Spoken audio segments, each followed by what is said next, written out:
A very good evening to all of you. My name is Doso Radido, and I'm so glad that we get another opportunity again to have a moment of empowering conversations in the ongoing series that is dubbed the SheLeads livecast, brought to you by Zion Pearl Publishers in partnership with the SheLeads project. Today we get another opportunity to have an amazing guest in the conversation, in the show, and I know you all are going to love today's topic. We've had her in this place before. We've had her wisdom and the kind of work that she's doing. We've had testimonies of what God is doing through her life, and today again we get another opportunity to be able to listen from her and to learn from her.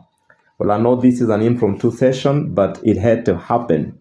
It just happened that we were talking a while ago and trying to challenge each other and charge each other up, and then she just told me that she's available. She can join in the conversation, and I say, why not? And very flexible as she is, she just decided to spare a few of her minutes to join us in the conversation today. I am talking about Dr. Peggy Elliott, Dr. Peggy Pugh, the president of the Peggy Pugh Ministry. She's joining us today to discuss the power of emotional health in leadership. She's quite passionate about this because she has both the knowledge, the expertise, and the experience of what it means to go through the emotional roller coaster, emotional pain, and helping hundreds of people to be able to navigate emotional situations, both at personal level and group level. She has the experience, having worked in corporate America, dealing with certain aspects of leadership and life, and having been an emotional healing practitioner. She's going to help us to understand how this happens and why it's even important to be able to be careful or mindful about how to navigate the emotional terrain as a leader. So before we get into the talk, I will just ask that if you have joined in the conversation and you are ready to learn, I would challenge you to consider inviting people in your networks. Invite people, your friends, let them know that we are live and that we have the person of Dr. Peggy here with us to help us be able to tackle the topic, emotional health in leadership, and why that's very, very important. So before we go into the discussion, I will allow a minute or two for you to be able to share this link. Let people know that we are live right now, and invite them if you can, so that we can be able to be together in this. I expect that in this conversation today, we should be able to learn practical tips on how to navigate emotional issues, how to deal with the emotional burden of being a leader, how to deal with emotional trauma, which sometimes comes from either our background environment or our immediate environment. And being being human beings, a huge part of our lives is um, is uh, is played or done from that emotional front. So it's very important to know how to maintain sanity or how to be productive in situations or in a world that is imploding from every corner, sometimes causing us to experience very, very draining emotional experiences. So, without wasting so much time, I want to now bring to the microphone Dr. Peggy, and I just want her to begin by introducing herself. Say hello to us. Tell us where you're speaking from, what's going on in your life, what is God doing with you currently, so that the listeners can be able to understand who you are and what to expect from you today. Over to you, Dr. Peggy. Well, thank you so very much, Doso, for this opportunity, rare form that it just seems this timing was right. So I appreciate you having me on, and I thank God that I was available. Mm-hmm. So who am I? What do I do? I received a phone call from a woman, and She said, I think I need your help. I think you do inner healing. And I said, I do. And we talked a little bit, and I said, well, if I were to ask you right now what your current pain is, what would you say? And she said, well, when I was 4 years old, my mother used to tie me to the bed at night. And she always said she loved me before she left the room. And so one Friday night, she didn't tie me to the bed. And she said, I got up and I went into the room where my mother was. And her mother was an alcoholic, unfortunately. But she said, Mommy, you must not love me. And the mother said, why? She said, because you didn't tie me to the bed. So I introduce what I do and who I am by telling that story. My passion and the ministry that the Lord has had me walking in for more than 5 decades is inner healing and deliverance ministry. And so I do biblically based inner healing and deliverance ministry. I do one-on-one inner healing sessions. I do group training. As a matter of fact, I have a group training coming up on September 18th. What I do, I'm simply a vessel. God does the healing. And so what he allows me to do, and it's my passion, is to help particularly, the majority of my clients are women, particularly Christian women who are in emotional pain, how to deal with that pain so that they can have internal peace and understand their purpose in life. A lot of times when we're in emotional pain, we have a lot of doubt about who we are and what we do. So I offer those ministries. I also write books. As a matter of fact, you, Joseph, printed my book published my book on inner healing. Yes. So now I have an international publicist, and I'm excited about that. Honestly, Joso, I'm so tired of the enemy and the warfare. I see so many wonderful women who are gifted and intelligent, but because, and it usually happens in childhood, but because they were traumatized in their childhood and never worked through it, they operate out of that trauma a lot of times without even knowing. So my role is to be used by God to help her assess what was the trauma, what lies have you believed about that trauma, and then what's the truth, God telling her the truth, and that brings about healing. I love to speak. I love to be a keynote conference speaker. I hold women's healing services. As a matter of fact, when I come to Kenya in March, I'm going to be hosting a women's healing conference. So that's what I do. I help her see where she hurts. And here's what's interesting too: just because we don't talk about it doesn't mean we're not important. All the degrees in the world, and I'm one of those. I tried to cover up my own pain by getting as many degrees as I could. And how I went about doing that, I was raised in this environment at home where there was physical abuse, sexual abuse, emotional abuse, verbal abuse. And I was always told I was dumb, stupid, and ugly, and I'd never amount to anything. And so I decided I was going to get as many degrees as I could, and then my father wouldn't see me as dumb and stupid. And sometimes we try to detach from what happened in our childhood, but if we don't heal, it seeps out at work. Yes. It seeps out in relationships. So, yeah, that's what I do. Wow, that's so powerful. You're already talking about very, very deep things. When you say there are very many wonderful people, but they are traumatized and they do their lives from that standpoint, that is a reality in so many people's lives, and so many people do not know that they're operating from the position of pain. What do you think? I think that's exactly true. See, I think they know something, but they maybe have not pinpointed what the something is.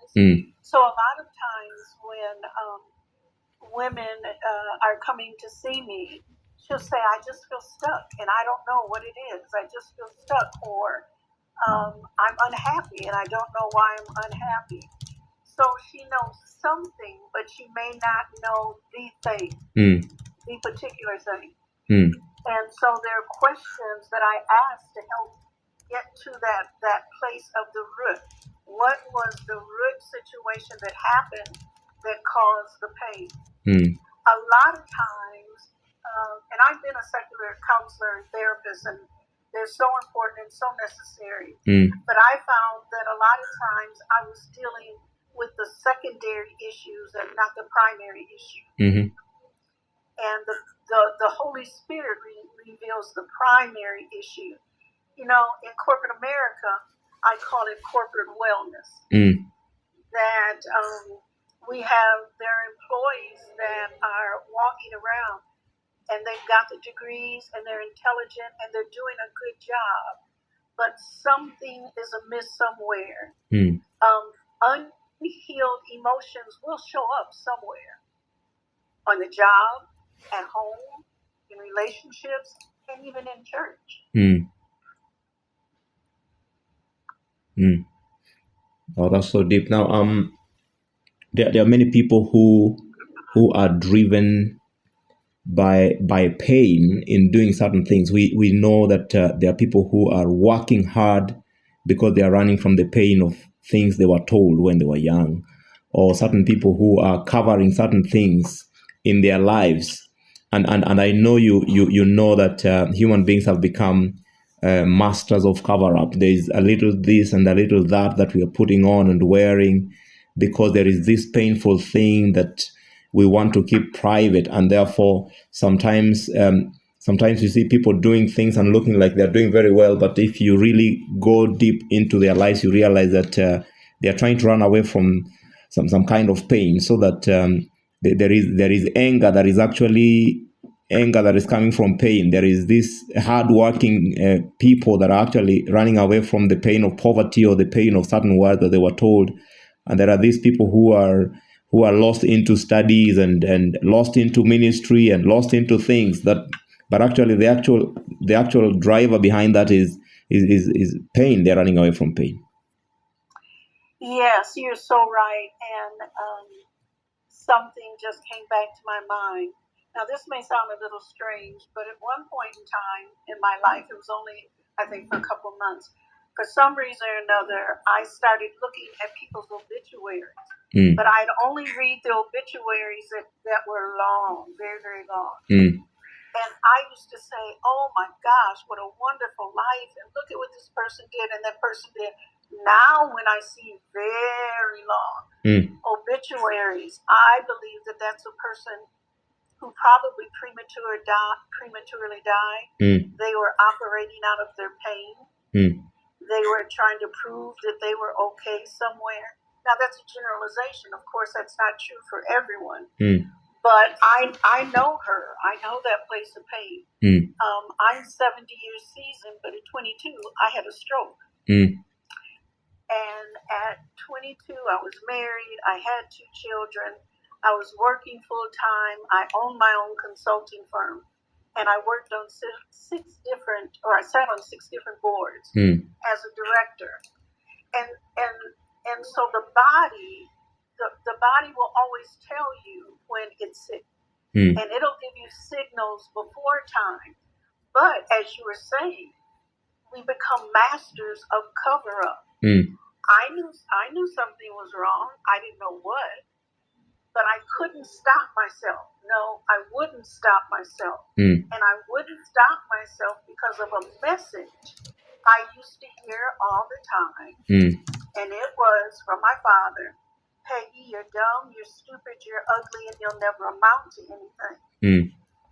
So I was doing everything in life to prove Daddy wrong, to the point of physically hurting myself and ending up in the hospital, and then having to end up into counseling. But it was the inner healing that helped me heal my emotions. And I was in corporate America, right? I had corporate clients and was working with CEOs, but the issue was I still had some issues, but I did not know the major cause of those issues. I knew I was angry with my father. And so, and I see people do this a lot.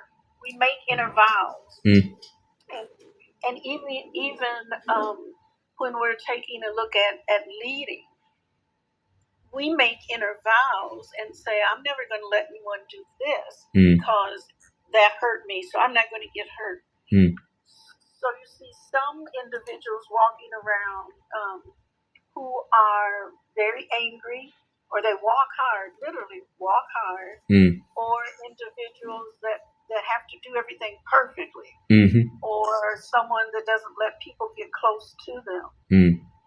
And that's usually an individual that is trying to cover up something that was told to their spirit as a child, and it seeps into every molecule and every cell, and we don't even know that. It's that deep sometimes until we decide to find someone that can help us identify and break free from those issues. Wow. This is so deep. Now, we're talking about emotional health, emotional well-being, or inner healing. How different is this from emotional intelligence? Because there's a lot of talk these days about emotional intelligence. Is emotional intelligence a part of emotional health, or where do we place this in relation to emotional intelligence? It is. I consider that a marriage. Is that in order for you to be well in terms of operating out of your emotional intelligence skills, you've got to deal with your own issues first. So, because emotional intelligence is the ability to identify and recognize your own emotions and behaviors. So it's like I have this saying: hurt people, healed people, heal people. Right? Yes. And so once I decide that I need to become emotionally vulnerable and take a look at my own feelings, my own emotions, and my behaviors, and get feedback on it, and it's at that point that then I'll have a greater ability to be able to nurture emotional intelligence. Because emotional intelligence just isn't about you recognizing your emotions and behaviors and impulses, but it's having the same kind of awareness when you work with individuals or other teams or other groups.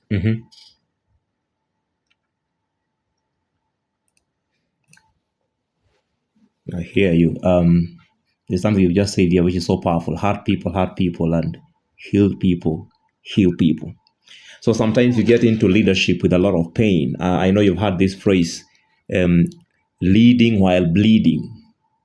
Sometimes people begin to bleed before they begin to lead. That means they're coming from a background of hurt and pain and all these kind of experiences that makes them feel like virtue is draining out of them. Then they get into leadership. Leadership itself is labor. I mean, I consider leadership a form of labor. There is a way you deploy yourself around certain things, and sometimes you brush shoulders with people, they hurt you or you hurt them. You brush shoulders with situations, crises, and sometimes the pressure of leadership, and then you get hurt. So I want you to help us put this into perspective when it comes to leadership and emotional inner healing, emotional health, emotional well-being. How important is this, and how should leaders navigate this?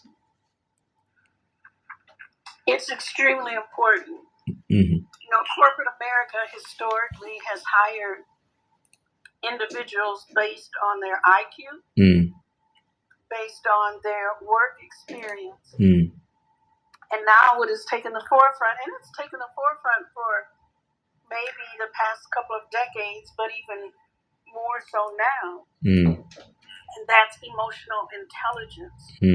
And so I can be a person, I can be an IT, brilliant writer of computer programs and all of those kinds of things. But everyone finds me difficult to work with, right? And so people have to come to me. So I need them and they need me.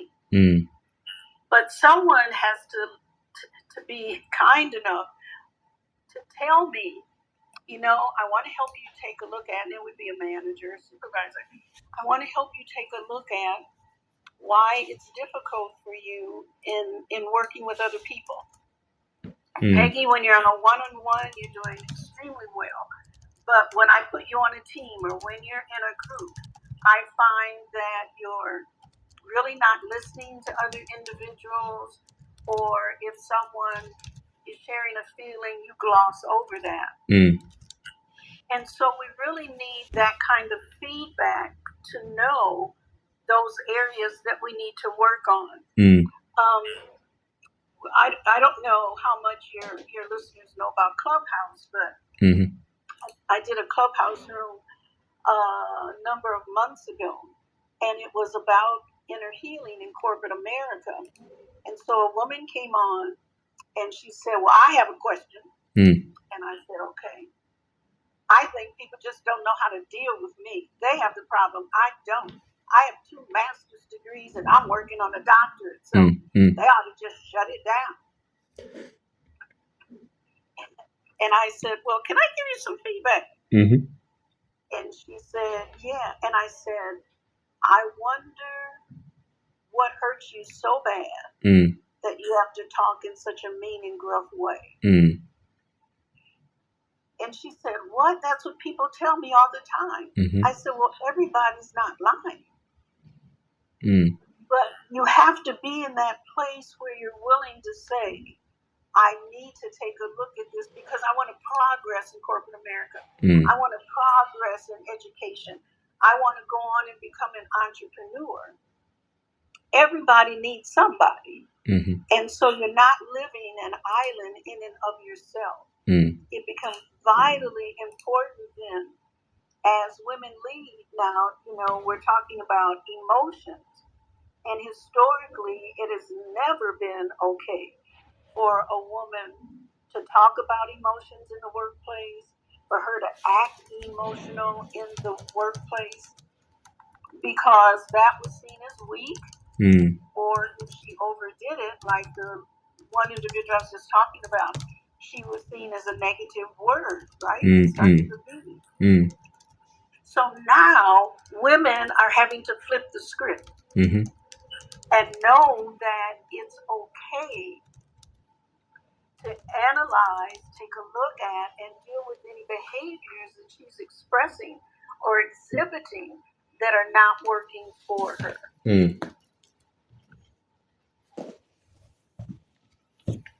Wow.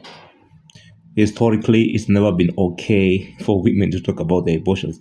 Well, that's such a deep statement you said over there. Now, this brings to mind this cliche that goes around. People say leaders need to be strong.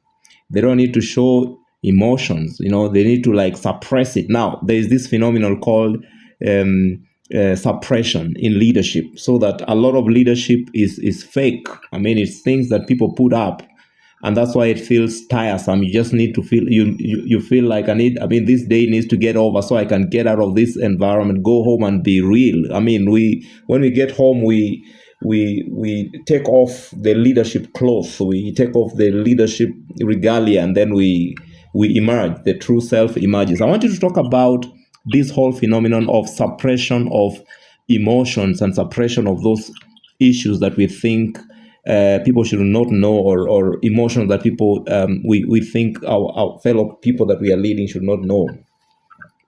Yeah, that's a really good topic. When I used to do management training, I would always hear managers say, I act totally different at home than I do at work. I act totally different at work than I do at home.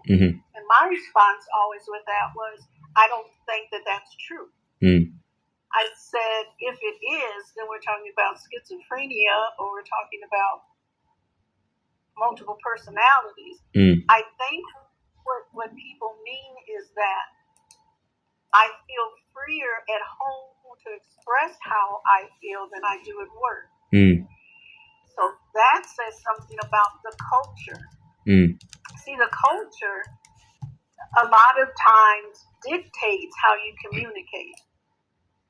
And so if you're having to suppress something, and everything starts at the head, if you're having to suppress something, that's a problem in my mind. And what I found is people don't know how to ask questions and let people know they care. People don't know how to deal with conflict.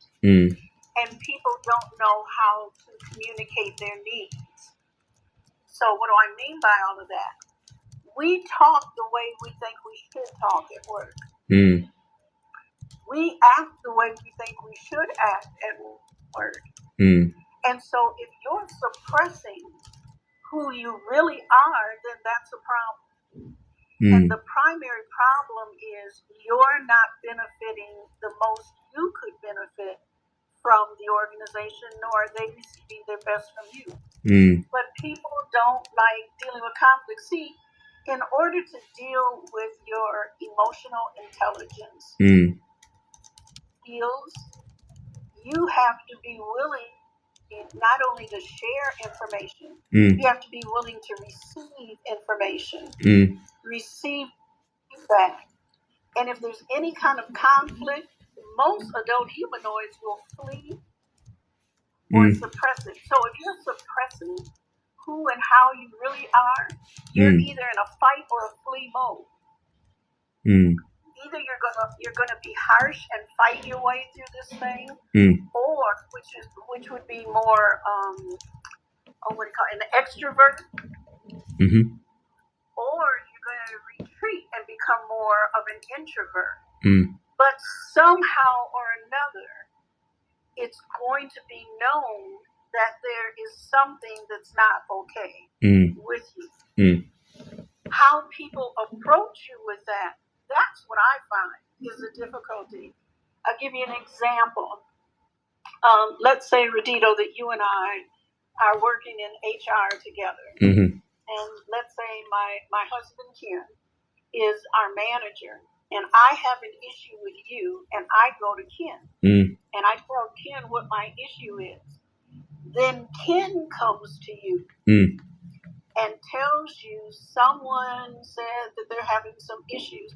That's all wrong. A healthy manager, a manager with healthy emotional intelligence skills would help the employee that came, would help me talk through and walk through what happened, what's the issue.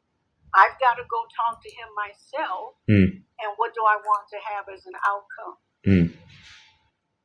But I find how some research I read maybe about 8 months ago that women in the workplace now are almost having as many heart attacks as men in the workplace. And one of the reasons for that is because she's suppressing how she is operating. That's not healthy. Let me even go so far as to share how difficult it can be to deal with conflict, but you can do it. I used to be a vice president in HR for a corporation, and we hired an executive vice president. I was not in on his being hired, because they had sent me to work in another area, but I had to come back and be a part of his team. And I remember the first meeting we had, he got up and every other word seemed to be a cuss word. Oh, what the this and the that, and I'm like, everything in me is just going nuts because I'm a believer. And GD this and GD that. Now, he was about 6'5" and weighed over 300 pounds. So not only were his words big, but he was big. And I knew that I could not work in that kind of environment. Yes.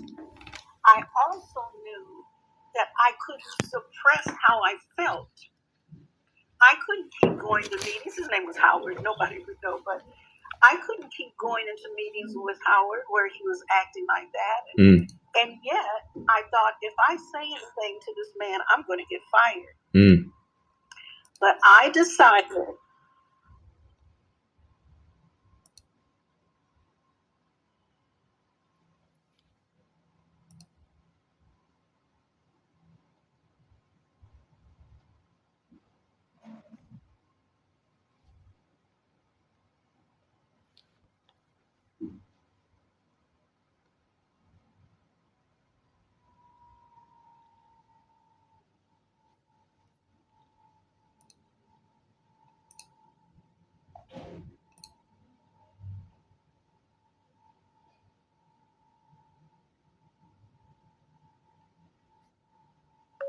a question to ask you, and I'm just going to ask you. I said, Howard, I have a problem, and you're the only one that can help me resolve it. He said, what? You have a problem, and I'm the only one that can help you resolve it? And I said, yes.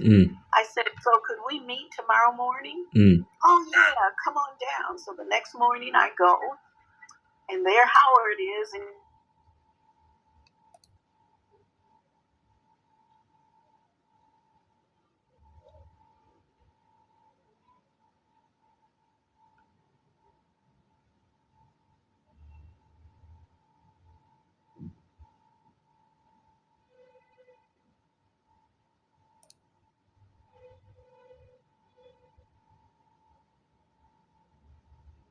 Radito, can you hear me? Yes, I can hear you. Radito. Okay, it went out for a minute. Sorry about that. I can hear you now. But so I said, my problem is you use my father's name in vain. And he said, well, what the H-E-L-L? I don't even know your father. I said, oh, I mean my heavenly father. I said, it's my problem, and you're the only one that can help me resolve it. Well, what do you want me to do? I said, when you and I are in meetings together, I'm not asking you to do this any other time.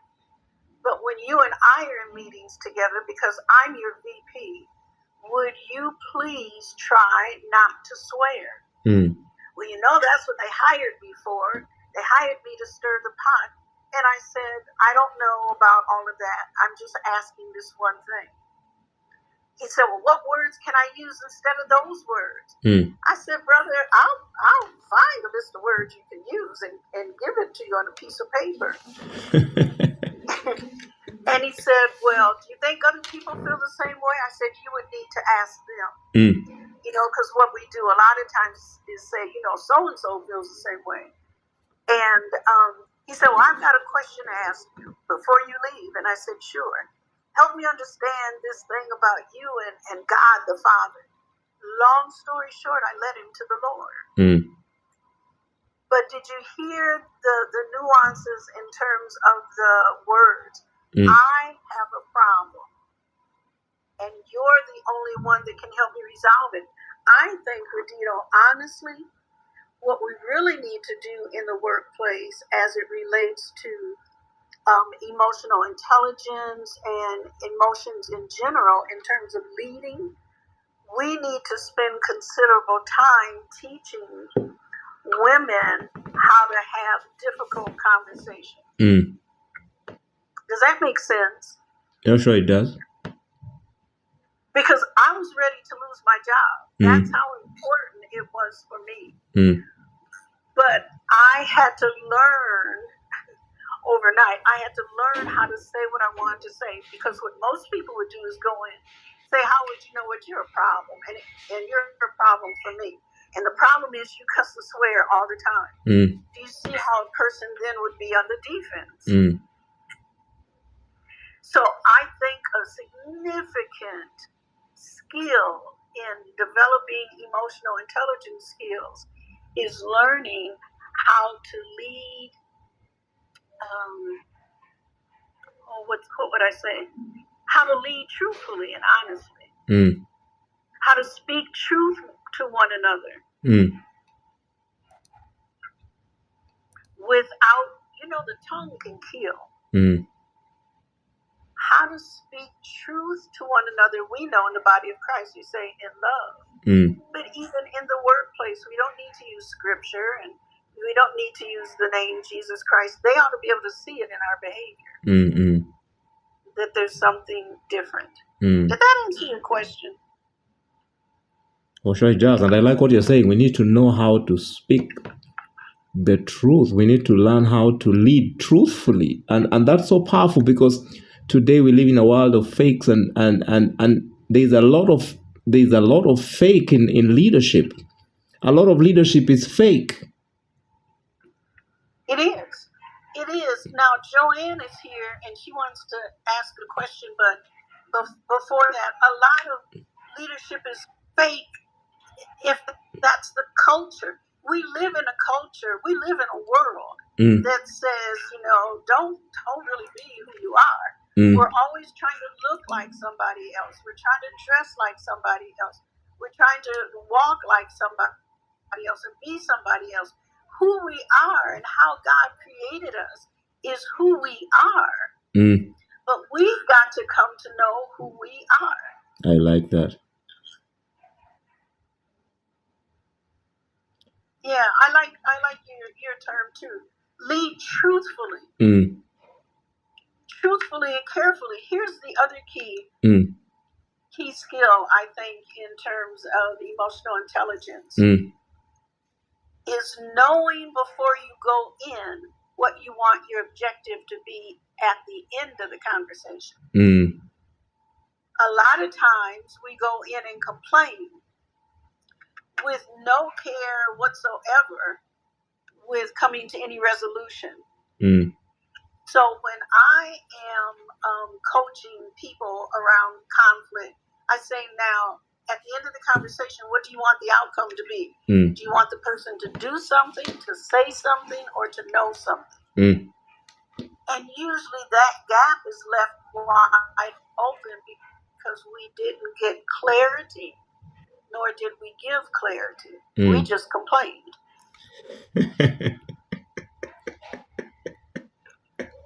Why are you laughing? I like that. We don't give clarity, we don't get clarity, we just complain. We just complain. Yeah. And that's what makes leadership so complex. It does. All right, we have Joanne here. She had a question. I wanted to ask her question before I come back with a question about something you just mentioned, which I think is so powerful. So, Joanne, please, if you can unmute your microphone and ask the question. Dr. Peggy is here to answer your question. Thank you so much. Thank you, our guest, for all you've shared. And I'm really touched by this particular topic because I'm in the middle of what we call emotional healing. And I am fighting for my healing, I think I'm one of the culprits who have been complaining and not getting any result. Now, my challenge is, how do I fight for my healing in the midst of others expecting me to be strong for them? You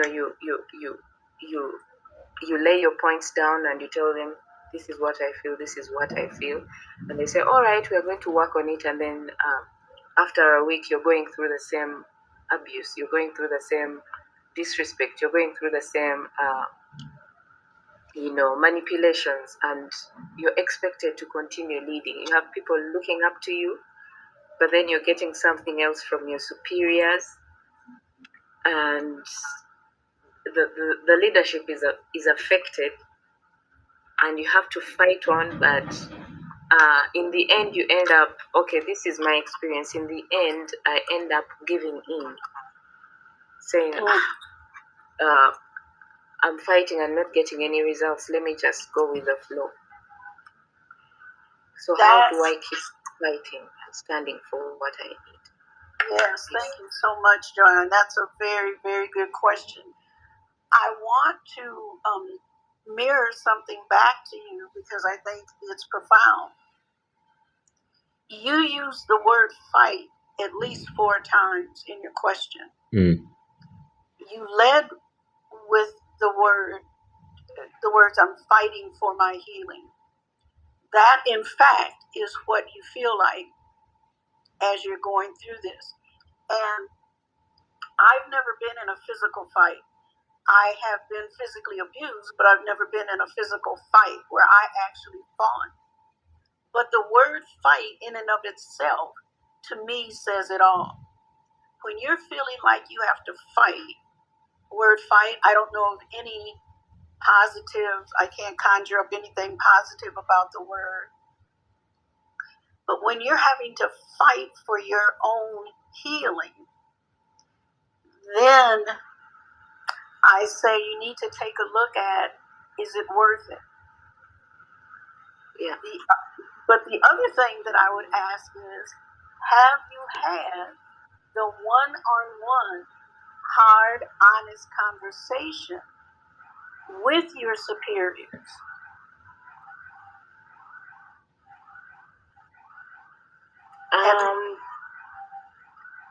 Honest conversation.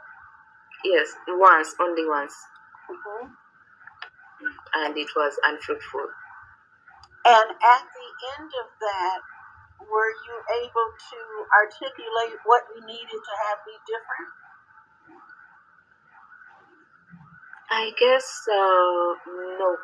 no, because in the end, I just chose to shut up because I was shut down because this person went over me with, I would put them in a place where it's more of a narcissistic relationship.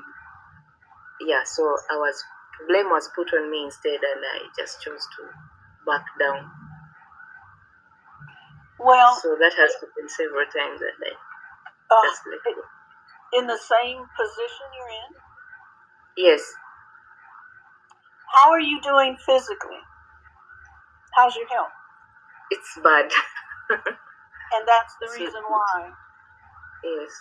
There's a direct correlation. When we suppress, that happens in the mind, but the body can only hold so much negativity. The body can only hold so much pain.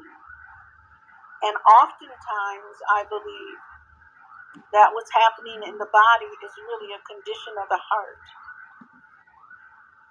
Nothing changes until something changes. Does that make sense, Joanne? Yes, it does. So I don't believe you being on here is an accident. I believe that God allowed you to know that this live is going to be going on because that's not God's best for you. And so I'm wondering if you need to analyze, take a look at the job situation that you're in. You and I can't change anybody. We can ask people to modify their behavior. We can tell people that something that they're doing makes us uncomfortable. But that is and we can even give people suggestions. Because at Howard I was just talking about, 2 hours after I met with him, I had a list for him of different words he could use in the meeting. Because we were going to be in a meeting. And he started off swearing, and then he looked at me and he stopped. Not everybody is going to interact like that. Because here's the deal. Joanne, I'm not sure what your position is, but you have a supervisor or manager, and they have one. Everything starts at the top. And it flows from the top. So it sounds as if you you are working in a culture that is not supporting your emotional well-being. So I would ask, how long are you supposed to stay there?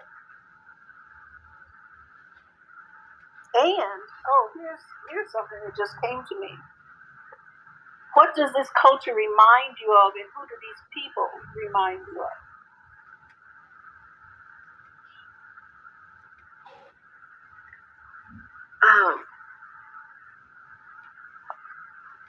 Wow, that's a very interesting question. What does this culture remind me of? How long am I supposed? I think it's my choice about how long I'm supposed to stay here. Mm-hmm. And then this culture reminds me of,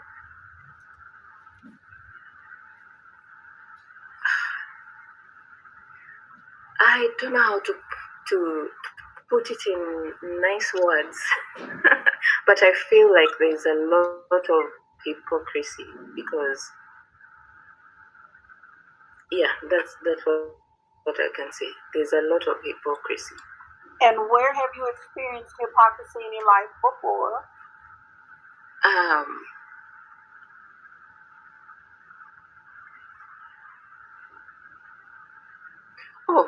In a past job, my executive was doing sexual abuse. He was giving sexual advances to me, and I went to the HR. Yes. Indicated my problem, and they said, "All right, we are going to change your position." I told them the position I would like. So the executive goes to the HR and tells them to fire me indirectly by giving me a bad appraisal. Yeah. I found out later, and I guess that's what it reminds me of. So this isn't the first time you've been in a situation where you feel like you're fighting. No. So if you were a client of mine and I was seeing you in Inner Healing, I would call that a familiar spirit. Okay. And a familiar spirit is Satan studies our weaknesses. And he'll try to keep us in relationships, whether it be at home or at work or even at church, that will weak in a certain area. So it's interesting because this isn't the first time this has happened to you. This is the second time. Yes. And so that means that we would need to take a look at what is it about you that allows individuals to treat you that way.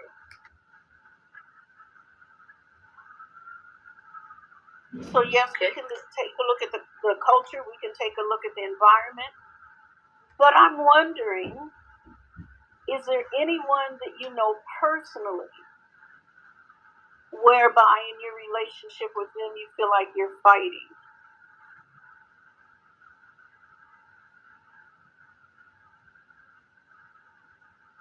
Yes, there is. There is. Yeah.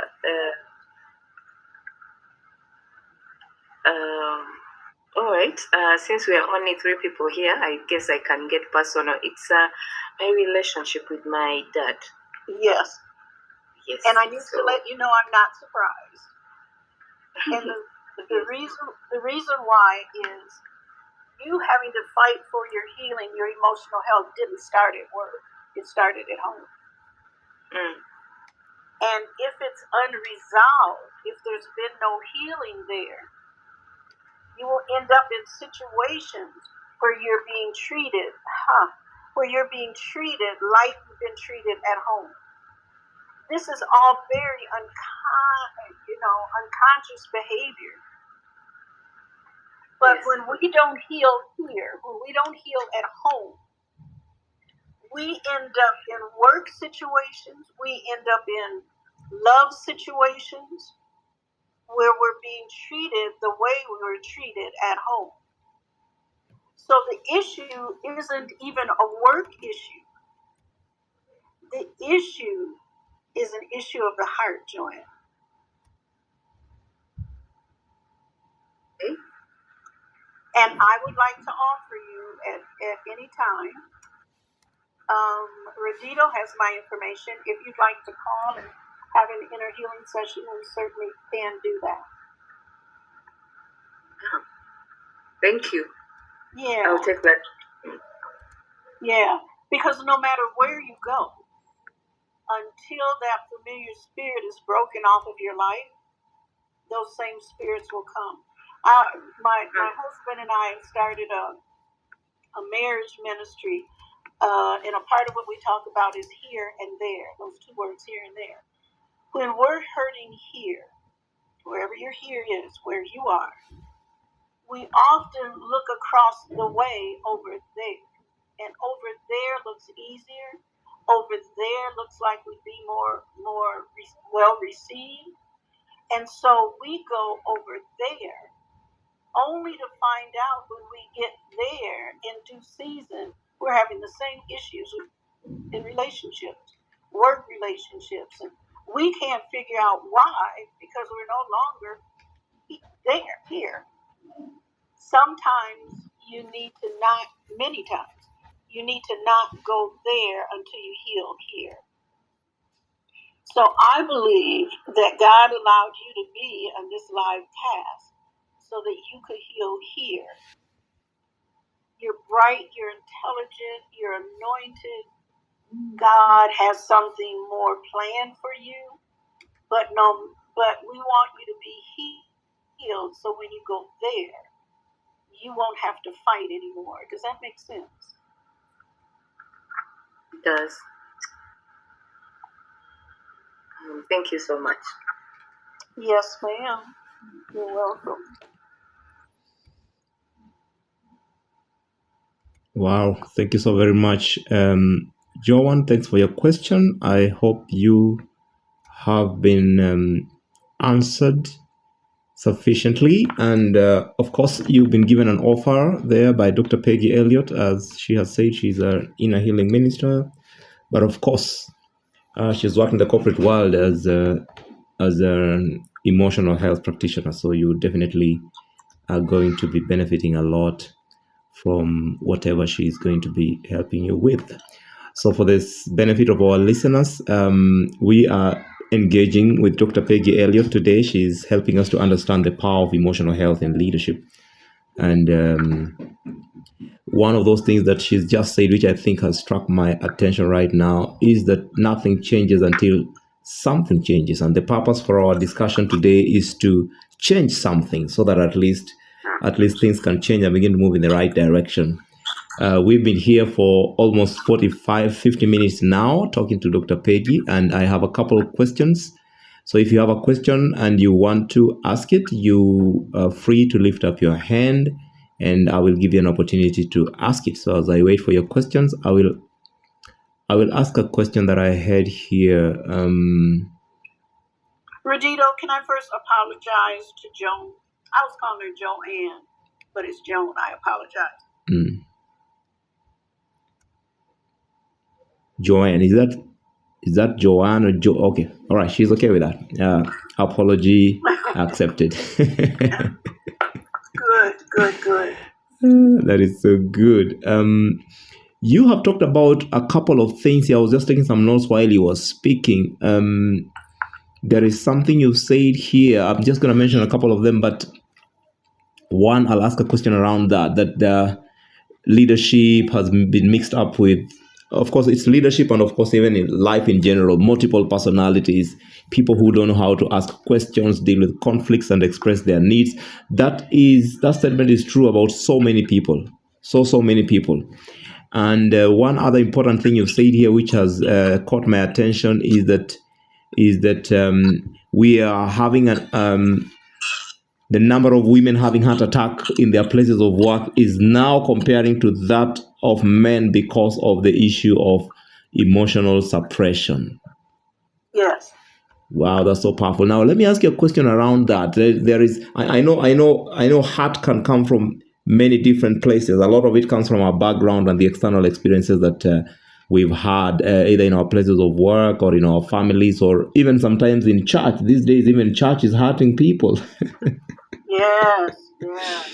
Yeah, before you give me your thoughts about how church hurts people, I want you to talk about the internal voice and how that sometimes can be a source of hurt. I know this is something that could be affecting so many people, where we have this inner voice that is talking to us and telling us all these negative things of how unworthy we are, how useless we are, how much of failures we are, or how ugly we look like, or how not so good we are compared to other people. Please let me know your thoughts about the place of the inner voice and emotional health, emotional well-being, and hearting. You ask such good questions. Thank you. The primary battlefield of the enemy is the mind. Mm-hmm. Everything starts there. What you think is what you do. Mm. So if the majority of your conversation is filled with contractions, and I say to people every once in a while, go through a day and count how many times you say can't, don't, won't, shouldn't, kind of thing. The mind, oh my gosh, literally, I am looking now at when I'm teaching on how to maintain your healing, I am saying that it's all about mindset. You have to think a certain kind of way in order for shackles to be broken and them not coming back, for you to be set free from anything that encumbers you, right? What you think is how you're going to act. So I shared, I grew up thinking I was dumb, stupid, ugly, and would never amount to anything. And really used to think I was just one of the ugliest women in the world, and that I just was not intelligent enough for whatever. Well, all those were lies, but I had to learn that they were lies. I had to learn, what am I thinking that causes me to be in this situation? What am I thinking that causes me to be in an abusive relationship?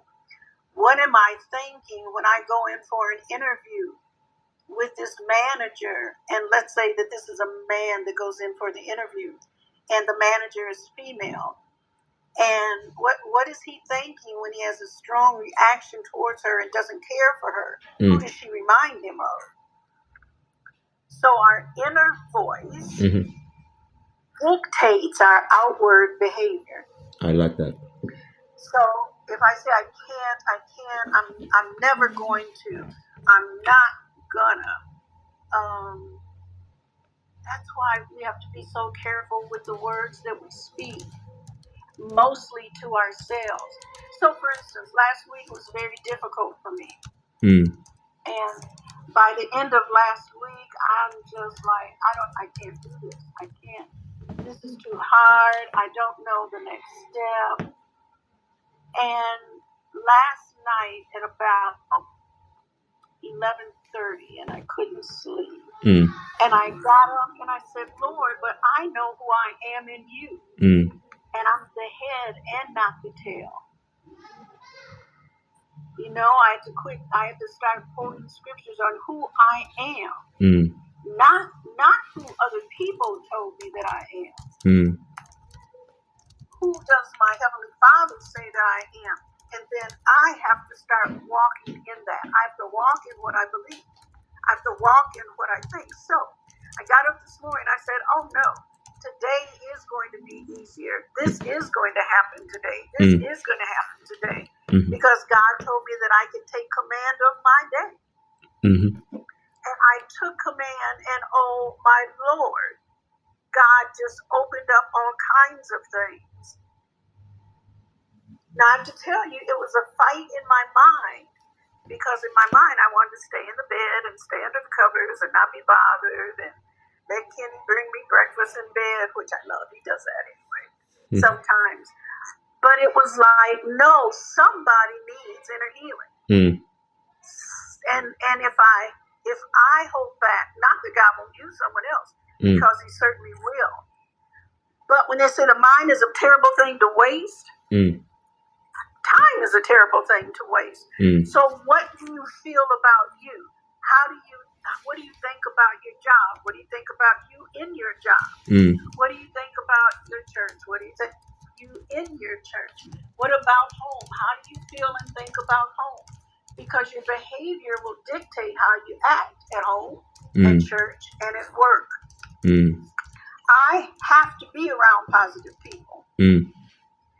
Because I think it's Ecclesiastes that two are better than one. There are times when my husband may be down, but I can help pull him up. Or I may be down and he helps pull me up. Yep. We need one another. If you're single, you need somebody that will speak truth and love into you, that when your mind is saying one thing, they can tell you the truth. Yes.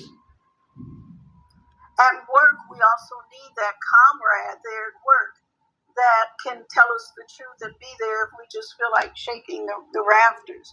So, what you think has a lot to do. This is interesting. What you think, now this just came to me. What you think determines your motivation for doing. That's powerful. That's powerful. Let me write that down. What you think determines your motivation for doing. Wow. See, Radito, I've hung around you so much until now. I call them Radito-isms. I'm starting to think like you. That's deep. What you think determines your motivation for doing. Yeah, that's the word I'm missing. Your motivation for doing. Woo! What's your motivation for getting up in the morning? What's your motivation for going to that job? Because whatever it is you think, that determines your motivation for doing. Wow, that's so powerful. That's so deep. And I just don't like the way time is running out so fast. I wish we had another 1 hour together here. We can do a part 2. Definitely. I told you this from the beginning. Before we even came live, I was telling you what I know about you and the grace that God has put on you. We must have multiple sessions. And you can imagine this was an impromptu session, and powerful, very powerful it is. And you see God is moving and using you to speak wisdom and to minister to the listeners. And I love this so very much. Plenty of things you are saying here, and I've been writing my notes here. Our inner voices dictates our outward behaviors. Time is a terrible thing to waste. What you think determines your motivation for doing. This is so powerful. Now, as we bring this conversation to an end, I just want to ask you one more question, and then I will spare the rest for a part 2 of this conversation, which I hope should be coming up sooner than we have planned. All right.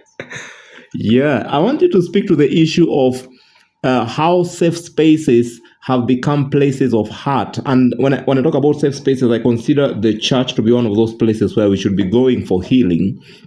And of course, spiritual nourishment and stuff. But sometimes we walk out of those places with heart, we bleed, we've been battered, and we've been betrayed, and all these sort of bad things have happened to us, so that a lot of bleeding is happening at the place where we are supposed to be finding safety. The question is again? The question is, safe spaces have become spaces of heart or places of heart. I want you to use the example of how a lot of people these days are getting hurt in churches and in places they've gone for counseling, places they've gone to confide. Instead of getting healed, they get hurt even more. Wow, that unfortunately is a big deal, especially when it relates to church. There is no hurt. I believe there's no hurt like church hurt. Because we go to a place where we feel loved, where eventually they'll understand us, they'll be able to minister to us. But unfortunately, the enemy's head looms large there around an issue I call spiritual abuse. When a person has real control and authority, in a position, they can use that position to abuse people. And I have seen that over and over and over, where someone was told they're not this and they can't do this. Let me be a little more specific. I'll use a praise and worship team where a woman became a new member on a praise and worship team. And she had been through a lot growing up. And she called me one day just crying and crying. She said, I can't believe this. And I said, what's going on? I said, I just came from rehearsal. And the solo that I used to sing, the minister of music gave it to someone else. And I said, well, did you know that was going to happen? She said, no. I said, well, why do you think that is?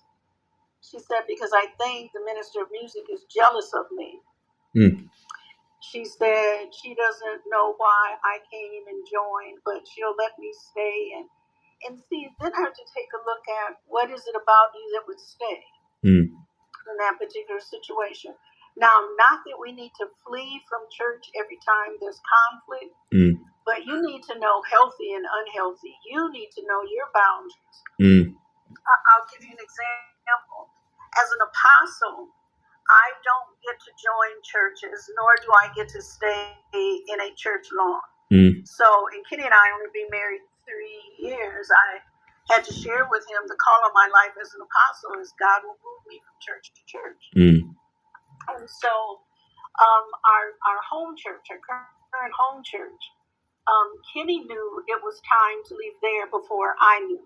And when I finally realized it, we went to the pastor and told the pastor we need to leave for a season. Nothing's wrong. The Lord is just leading us out. We didn't know where we were going. But we ended up at this church that is, the worship is anointed. The preaching is anointed. The atmosphere, the power and presence of God is electric. But believe this, we went there every Sunday for 7 months. We only missed 2 Sundays. No one ever asked us our name. No one ever asked us, invited us to nothing. No one. It was all of these little cliques. Now, Kenny and I thought it was because we had to be the elders there. Because it was a pretty young church. And that's what the music, brought in, was a lot of young people. But there was no doubt of the anointing and no doubt of the power and the presence of the Lord. But there was no community. There was no family. And I had invited my granddaughter, who was 26 at the time, so she started going there. And Kenny and I just got to the point where it hurt to go. And so we prayed about it. We didn't want to, rush ahead of God. And we left, and we went back to our home church. And it was love, and there was family, and it was time. So my granddaughter was over for dinner. And we let her know that we weren't going back to this church. She said, oh, Nana, I don't go there either. I said, what? She said, I left for the same reason you left. Nobody ever asked my name. I asked, was there a young adult ministry? Nobody would ever give me an answer, so on and so forth. So again, I say, places that are supposed to be safe, here's our true safety is in Jesus Christ. And if something is going on in a space where we're supposed to feel safe and we don't, I always suggest saying something to them. They may not know how they're coming across. But if they do know, and you ask them for different treatment and nothing changes, or you begin to be shunned, which happens a lot, or you begin to see the real. A lot of times we'll go into new situations, especially church, and we see what we want to see, and then we stay long enough and we start to see the real. The Lord will have you stay and be a part of bringing healing there. Or sometimes you have to shake the dust off of your feet and go. You just have to know which one you're supposed to do and for how long. Wow. This is so deep. What I don't like about this conversation is that we have run out of time. Who would ever think you and I could ever run out of time talking? I just don't like this. But what I know is that we are going to have a part 2 of the conversation, so that for the sake of time, we're going to pull down the curtains for today's conversation. We've been having Dr. Peggy Pugh helping us to understand the power of emotional health in leadership. And if you've been following this conversation, you have heard for yourself the wisdom that is flowing out of her and the grace upon her life, so powerful. Speaking from experience and knowledge, Dr. Peggy is a minister of the gospel. She is an inner healing practitioner. She is a trainer. She trains across the continents, individuals and groups of people. And she has been talking to us today about the power of emotional health in leadership. There are plenty of things that I've picked myself from this conversation. I'm not going to go through them again for the sake of time, but I just want to give you a minute or two again. But before I give you a minute or two, let me see if there's a question here. Anybody listening with a question or a comment before I allow Dr. Peggy to make her final remarks and we bring this to a close. So if you have a question, please raise your hand. Let me see. Right, there seems to be no question. So I'll give you a minute or two, Dr. Peggy, to make your final remarks as we bring this conversation to a close. But we have a date with you again. Let me check my calendar again. What did we agree on here? October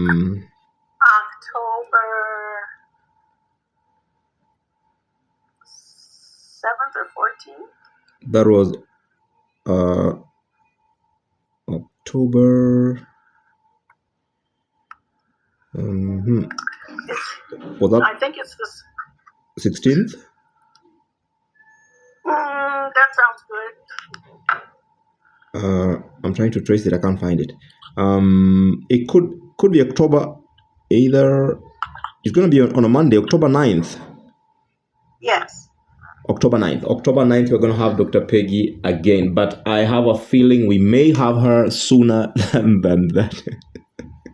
Sounds good to me. So what's on schedule is October 9. We'll have Dr. Peggy come back here to continue this conversation. But if it happens that her schedule allows for her to be available before that time, we will definitely let you know. So before we bring this to a close, I'll give you 2 minutes, Dr. Peggy, to make your final remarks, and then we'll bring the conversation to a close for today. Final remarks. Healing is God's portion for his people. Mm-hmm. Inside the church and outside of the church. We are in a season of great consternation, a season of great warfare. But you can be healed. And the medic is the Holy Spirit, who will say it's time for you to come off the battlefield. You need to rest for a while. And I don't know who this is for, but someone needs to rest, and it's all right to rest. Because in your resting, you gain much understanding of the next leading in life. So, love yourself. Take care of yourself better than anyone else takes care of you. And watch God do what he wants to do, as only he can do it. If you would like any more information about inner healing, Radito has my number. Mm-hmm. You can also go on my website, www.drpeggypugh.com. And there is, under the More category, you can schedule a 30-minute call about inner healing or an actual 1-hour session. Thank you, Radito. Well, thank you so very much. That is Dr. Peggy Pugh. She's also active on LinkedIn. Peggy Pugh, president at Peggy Pugh Ministries Incorporated. Dr. Peggy Pugh, thank you so very much for your time. Thanks for bringing your resourcefulness into the house today, empowering our lives and ministering to us in a powerful way, teaching us and sharing the wisdom that God has put in you. It's been exciting listening to you. I always enjoy having conversations with you. The last time I checked, we've been having lengthy conversations, nothing less than 1 hour. I don't know what we talk about, but I know there's value. It always is, and I thank you and bless you for the work that God has called you to, and you've picked up the mantle and you're going forward. Thank you so very much. I also want to thank all the listeners that have joined the conversation today. Those of you who are listening to us right now and those who will listen to our voices later, I must let you know that I really appreciate you for sparing time.